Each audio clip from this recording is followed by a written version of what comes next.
Hi, this is a video on the 2x72 tilting grinder. First, before I start, I do want to talk about safety. Obviously, these are dangerous machines and it's very important to have the proper safety gear. So when you're using these, always wear your safety goggles, a mask for the dust because there is quite a lot of dust off them, and gloves if need be. So when you receive your 2x72 tilting grinder, this is the way it comes. It's already tilted over, and we put it in this configuration for just really shipping purposes. So when you get it, you're going to need to set it up. And to do that, you'll just need a 17 spanner, and I'll go through the other details here. So to start with, the first thing you're going to need to do is unlock this here and just tilt it up. It's a bit harder for me to do it now because it's not bolted down. When it's bolted down, it's much easier to tilt it. So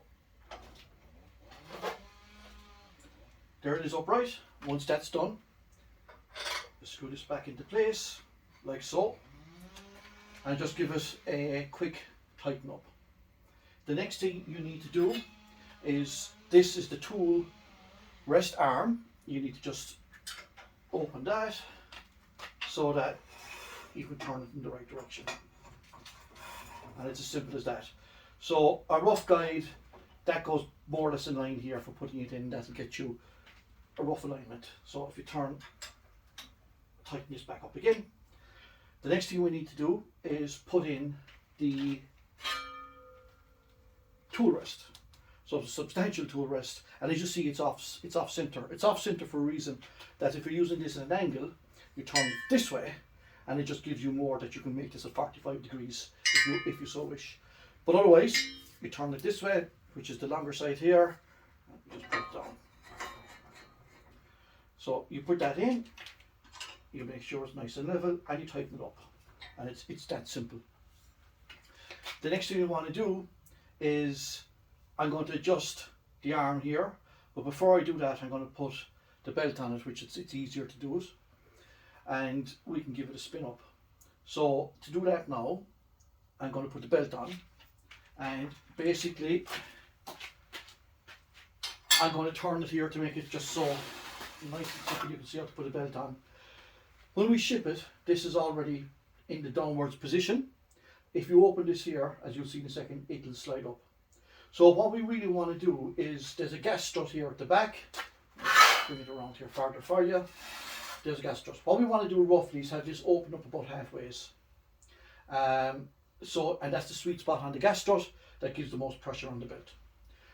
So to do that, I already know that this needs to come out a bit, because if I do it now, if I put the belt on it, like so, there's too much slack in it. So I'm going to just get my spanner again, wherever I put it. There we go. And move them outwards. So I'm going to move that out a bit. And I'm going to move this out to there. And then I give it a tighten up. And I'm going now to move the table back. And very important is, you don't want the table up against the belt, obviously. So I'm going to move it to there, give it a slight tighten, and unleash this here just by turning that. And as you see now, this has taken up the idle arm. And you can see it's opened just under halfway, which is fine, but that will give you a quite good pressure on the belt, as you can see. Once you've that done, you just, I have a bit of a habit of just doing this. I like to do that, just to give it a tap up. So just to get the last bit of tension on it. So once you've that done, tighten up. That's it, just give it a quick tighten. You'll see now here, and this is very, very important, that the belt itself is not touching anything, only the four wheels. It's touching the four wheels here, it's not touching the tool rest, and it's not touching the back plate. Very, very important. You'd only want to leave 1 or 2 mil, well at least 2 mil, between the belt and the backrest, and about the same on the table. So once you've that done, you can just give it a move with your hands here, and as you see, it is running very much in alignment. But if it wasn't, the alignment wheel here makes the belt run in and out. So if it was running too far out, you can adjust it, or too far in, you can adjust it here. And again, it's running quite well at that, so I'm quite happy. I've also put the belt on with the arrows on the belt going back towards the motor. That's also very important. And as I see now, it's running quite straight. So the next thing I want to do now is turn it on. But that brings me to a VFD. So let me just push this down here and get out of the way. So the VFD is our power controller. And when you turn it on, it's at 0 at the moment. And basically, I can turn it up to 50, which is full speed. But as you see, nothing happens. And the simple reason is because even though the lights are on, it's not running. So if I hit run, you could hear it powering up. And now as I turn this, I've got speed of the belt.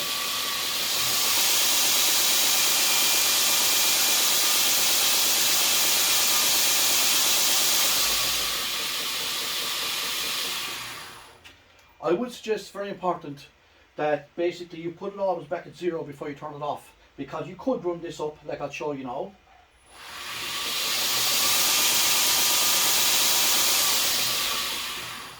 And hit stop like I did, but that's still at 50.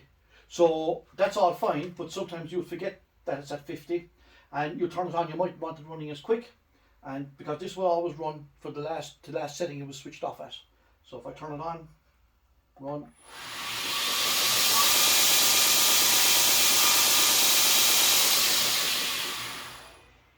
So I always like to turn it off to 0 before I turn it back on again. The next thing is the VFDs themselves. They are an open unit, which means that they are susceptible to dust and steel fragments. Very important to basically make sure that the steel fragments, you try and control as much as possible. Have a bucket of water under it, maybe some magnets, and make sure that there is 1 meter cable here with this unit. I would suggest definitely keep it a meter away from the grinder if possible, so that basically you're trying to keep as much dust out of it as you can. Some people will cover them, which is fine. You use a plastic cover with maybe an elastic on it, almost like a shower cap. But you need to make sure that you don't cover the fan part here. So it's fine to cover down to where the cables are. You can cover that with white plastic, and basically you still be able to see your controls, and that is a good idea. So obviously, if not all belts are equal, right? That's just what I just want to talk about. So belts, believe it or not, they're 2x72, but strange enough, when you buy them, some of them are actually longer or shorter. So if you get a belt that says it's 2x72, but it turns out when you put it on, this guy here is the shaft here at the back, the strut is either down too low or up too high. You adjust it by pushing these back or forward. It's pretty straightforward, but if you want to make this belt, if you wanted to bring that down farther, you'd bring this out another 1/4 of an inch. That'll make quite a difference here. But it is important to have the strut about halfways. Halfways is the sweet spot, and works very well. So as you can see, running like that, running quite happy. I like to run the belts slightly here, that you can see the backrest. And the idea then is, if you want to do a plunge line, you can adjust the belt here and bring it out and bring this belt out over this here, just slightly over it, and you'll get a nice straight plunge line. And that's the way I have it configured. But you can configure any way you want. You can adjust this here to make the belt go in or out. Also on this model, we've got a bolt here at the back of the motor. Now this is a pretty important guy. What this guy does is, it means that the motor can be tilted in or out. So I can tilt that motor by increasing this here, and 1 or 2 degrees can make a massive difference. I can make the motor go back farther, which means it'll throw the belt, or it'll bring the belt inwards. Or if I go the opposite, and if I loosen this bolt and tap that motor there with like a wooden mallet, because it is tightened up underneath, I can change the angle again, and that will bring the belt outwards. So you will find some belts that needs a little bit of extra alignment.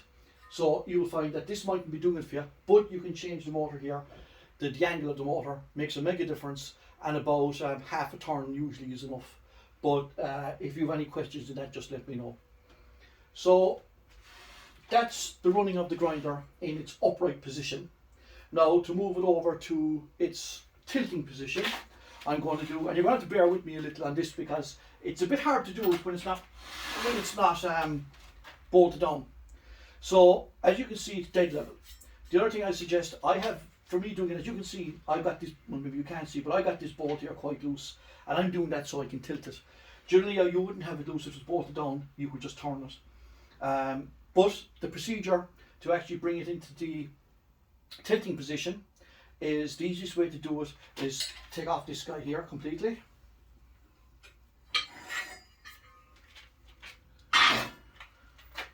And we need to turn the tool rest arm to this position. And again, rough idea for you is this should be more or less in line with the cap here, like that, roughly. You may need to adjust that after, but you won't be far off. So you tighten this up again, then you tighten the tool because you probably end up adjusting it. Once you've that done, you turn this guy here. Now I do have these pointed as well, that just makes it a little easier to get it threaded in. So you bring it over. At the moment it is quite loose. So you bring it down and basically tighten it up. For me it's a little difficult because you can see it moving around, and if it's bolted down it is much easier to get it lined up. So there you go, I've got it lined up there. Once it's in position, you can tighten it up as far as you like. Once it's in position like that, you then go and get your tool rest again. You bring this down and you just tighten it up. We'll probably bring it down another bit. Hope you can see everything there okay. I'll put it back there for you.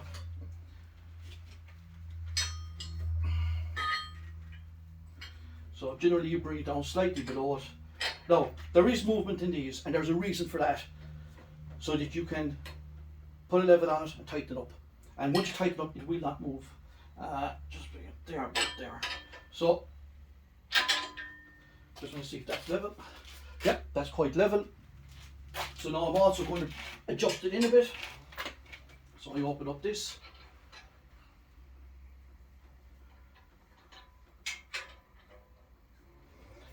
Just bring it in a fraction.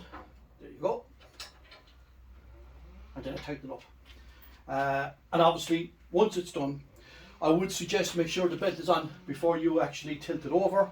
It's a lot easier to run it with, or a lot easier to put the belt on when it's upright. So then you can just then fire it up.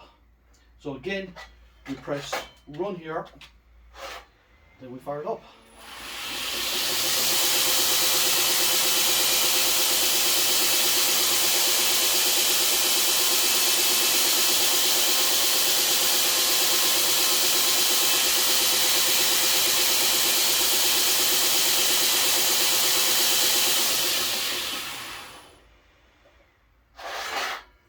So it's quite straightforward. As I said, it's very important to bolt it down, and also to make sure it's level. I mean, I've got these, basically they are dead level, as you can see there, but it will help it quite a bit when it's bolted down, and it makes it a lot easier for you to put it back into the upright position. And that's about it. The only thing I would say on the maintenance side of things, make sure that these stay tight. They obviously have to be able to roll. I give them a spin. They need to be able to spin 2 or 3 full circles when you spin them, all 3, and that's it. But absolutely very, very important to make sure that there's nothing touching the belt except the 4 wheels, and of course your work when you're using it. It's very important to make sure that there's the backrest isn't up against the belt or the front tool rest. That'll do damage to your VFD actually, because when it's trying to start up, it's under pressure, and I've seen them blow, unfortunately, where people have pushed these out way too far and yeah, have damaged them. Otherwise, that's really it. Yeah, just make sure everything just stays tight, and you shouldn't have any problems at all. And of course, if you do, just let me know. So, yep, that's basically it. As I said, if there's any questions, just contact me. Okay, thank you.